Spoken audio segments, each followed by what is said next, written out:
Hello guys, good morning. At isang word lang naman ang gumigising sa akin sa umaga. At ito yung Hey Google, good morning. Good morning. The time is 10:57 a.m. Currently in Barangay 65, it's 80. Hey Google, good morning. Hi, it's 11:03 a.m. Right now in Barangay 65, it's 87 degrees and cloudy. Today, there'll be light. Good morning. Good morning. The time is 11:04 a.m. Currently in Barangay 65, it's 87 degrees and cloudy. Today, Good morning. hi, it's 11:07 a.m. Right now in Barangay 65, it's 87 degrees and cloudy. Today, there'll be. Good morning. Hi, it's 11:08 a.m. Right now in Barangay 65, it's 87 degrees and cloudy. Today, there will be light rain with a forecasted. Hey Google, good morning. Good morning. The time is 11:09 a.m.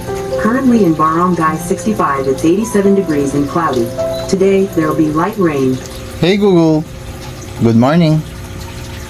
Good morning. The time is 11:11 a.m. Currently in Barangay 65, it's 87 degrees and hello cloudy. guys Today, at there will be samahan light niyo ako rain sa with a panibagong forecasted vlog high ko of 87. ngayong umaga na to. At ayan, sa isang word na sinasabi ko, kasi yung room ko medyo smart na siya, inayos ko talaga siyang smart. So isang word lang, bubukas lahat yan yung nakikita nyo. So eto, nag-i-stretching na ako. Every time na gumigising ako, nag-i-stretch ako. Ayan, stretch. Tapos konting banat-banat ng buto, galaw-galaw ng laman. Then syempre hindi mawala yung nagka-crunches ako. Ayan. Tapos nag-workout ako ng mga simpleng ganyan, mga side handles or ano, para yung abs natin lumabas. Ayan. So yan, bicycle kick. Tapos eto yung workout pang handles, toe reach, tapos 1 minute plank. Then after natin yan muni-muni bago tayo tumayo. So inaantok pa talaga tayo, sobra niyan, pero wala, kailangan na natin gumising. Then ayan, mag-aayos na tayo ng bed kasi isa yan sa way ng discipline, to practice discipline.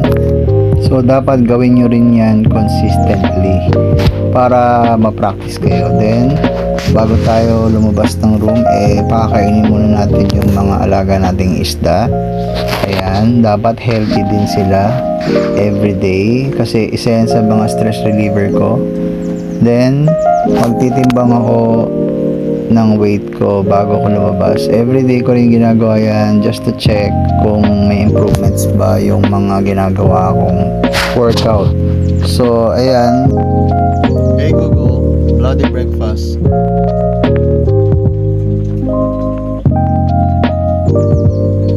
So paglabas natin ng room, ang una-una kong ginagawa is binubuksan ko yung bintana kasi magdidilig muna ako ng plants ko. Ayan. So dinidiligan ko yung plants ko, syempre kailangan nilang mabuhay, kailangan nila ng water. Then after nun, magtutoothbrush na tayo. Ayan, toothbrush ng maigi. Then after natin magtoothbrush, maghihilamos tayo ng mukha. Tapos natin maghilamos is prepare tayo ng pang face dunk, yung maglalagay tayo ng yelo, tubig, lalagyan natin ng salt and baking soda para malinis, haluin. Then magdadunk tayo ng face ng 3 sets of 30 seconds each set. Ayan. So ayan, ginagawa ko yan para mapanatiling baby face ang mukha natin, di ba? Then magpupunas tayo ng face, dahan-dahan lang din, mag skincare saglit ng aloe vera.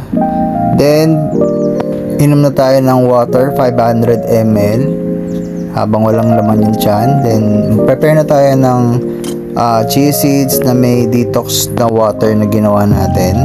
Ito naman panglinis ng mga toxic sa tiyan. Yan.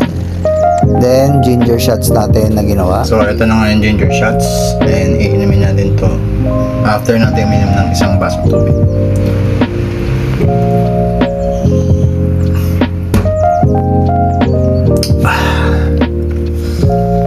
ayun, after natin gawin yung routine natin, mag-prepare na tayo ng meal prep natin. Ayan yung chicken, tinitimbang na natin. Then, magsasayang pala tayo ngayon ng rice kasi medyo marami yung activities natin. So, ayan, magsasayang na tayo ng rice. Then, prepare na natin yung kamote tsaka yung vegetable natin. So, ayun, steam lang natin yung vegetable natin. At, ayan, binuksan na natin yung apoy. At, magsiset tayo ng time for 15 minutes. Kasi, isiset natin yung time kasi maglalakad tayo palabas. So, ayan, lalabas na tayo at maglalakad. Lakad. Kailangan natin maglakad ng at least 1,000 to 2,000 steps bago tayo umuwi. So, yan yung maganda pag every morning naglalakad ka. Then, ayan, pag uwi natin, sakto, mamatay na yung automatic na sinet natin. Yan, safe na safe. So, ito na yung itsura ng chia seeds panabuo. So, iinumin na natin siya.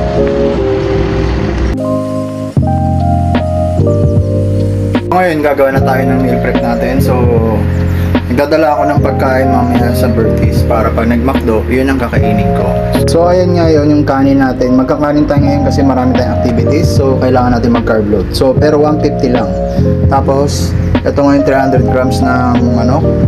Lalagay na natin.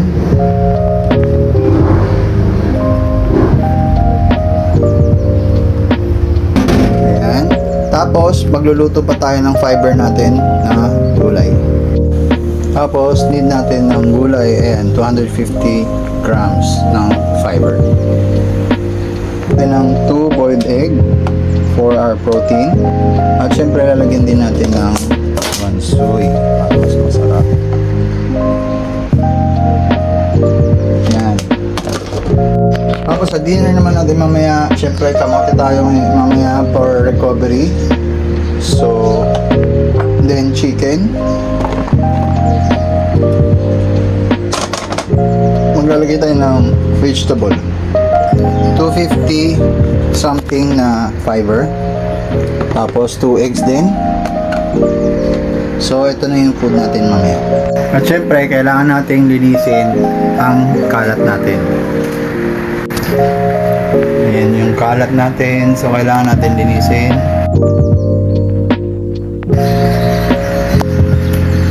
So ayan na, malinis na siya. Malinis na siya. So, kakain naman tayo ngayon. Kasi, kung titingnan natin yung oras, is 2 something na. So, 2 hours before our meal, kailangan na natin mag-workout ng back. Then, kailangan pa natin mag-shower. So, marami pa. Meron pa akong darating client ngayon magpapayos ng laptop. So, kailangan natin sulitin at ano yun natin yung time management natin. So, ngayon, kakain na tayo. So ayan, habang kumakain tayo nag-edit na tayo. Then mag-work tayo saglit bago tayo mag-workout. So after 2 hours, aakit na tayo sa mini gym natin at para mag-workout ng back workout. Ayan. So mainit po dyan sobra kaya nakubad ako para ka naka-steam bath dyan.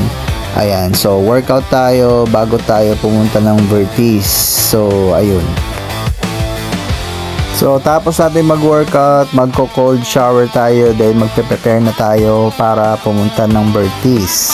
So, ayan, paalis na tayo dyan at ibaba na natin yung bike natin kasi nasa 3rd floor po kami.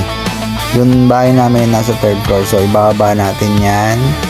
So, ayun, binaba na nga natin yung bike natin sa hagdanan naming Makipot. Ayan, sobrang kipot ng hagdanan namin dyan. So, kaya medyo mahirap ibaba pero wala naman tayong choice. So, ayan na yung gate namin sa baba at makikita nyo, tinitingnan ko muna yung mga gulong, then bubuksan ko yung Strava, then larga na.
Hindi,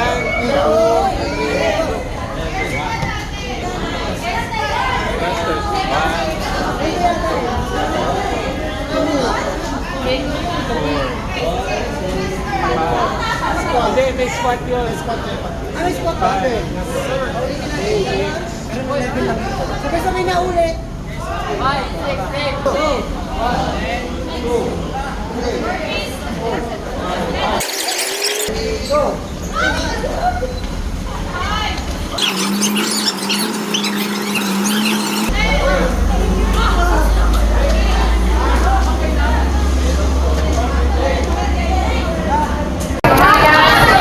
So ayun guys, kakatapos lang ng workout namin dito sa Bertis.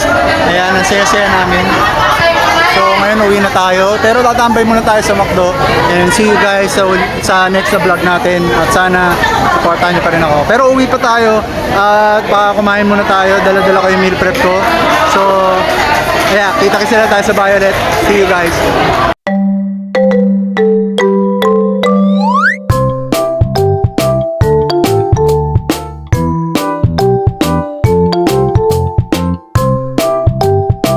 So ayun na nga guys, at andito na naman tayo sa ating room at magpapahinga na tayo ulit. Tapos na akong mag cold shower, dapat steam bath pero wala kasing tubig nung dumating ako. At eto, nag-enjoy na naman ako sa activity natin sa Bertis, pero nabitin kami kasi ang lakas ng ulan. Hindi na kami nag-run pero nag-workout kami ng parang nakakapagod din yung workout in fairness kasi 10 times namin ginawa yun.